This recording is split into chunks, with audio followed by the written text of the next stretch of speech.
The church is not silent about the state of unrest in the nation, including genocidal killings of the brethren. The Pentecostal Fellowship of Nigeria therefore declared a 3-day fasting and prayer session, which includes a prayer walk or a rally where several placards were displayed with various messages like no to economic hardship, no to insecurity, let Nigerians have peace, protect the innocent, justice for the oppressed, Nigeria must be safe, and so on and so forth. Several men of God were also part of this program. Lots of prayer points were raised for the nation in faith, as different men of God also ministered to those in attendance.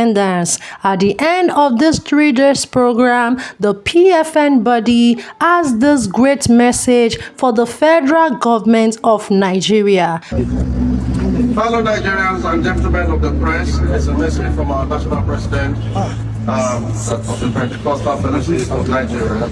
Today marks the end of our 3 days of national prayer and fasting and prayer for Nigeria and their country, as proclaimed by the Pentecostal Fellowship of Nigeria, P.F.N. We are burdened for Nigeria today because we seem to have lost our sense of value for human life and its sanctity.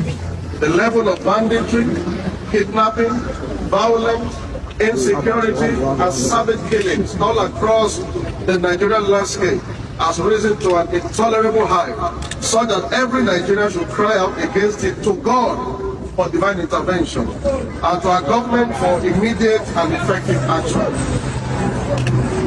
Several Chibok girls are still languishing in captivity years after being massively kidnapped by Boko Haram insurgents. Leah Sharibu is still shackled in bondage by religious kidnappers because she refused to renounce her Christian faith. And the Nigerian state did nothing. Student Deborah Samuel was burned to death in Sokoto by a murderous mob simply for mentioning the name of Jesus, and nothing happened to her killers. Since then, Taraba, Plateau, Benue State, and Southern Kaduna have become daily killing fields. Edo, Kogi, and Ondo states have also not been spared. The National Executive Council of the Pentecostal Fellowship of Nigeria met for prayers and deliberation on what is going on in Nigeria. We resolved as a Pentecostal community spread across every state of Nigeria to stand together in spiritual warfare.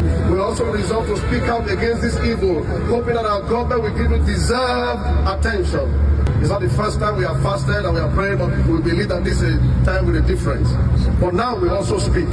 We call on the federal government to fulfill its constitutional and moral duty of protecting every citizen of Nigeria, irrespective of tribe or religion, so that we can truly be a nation where no one is oppressed.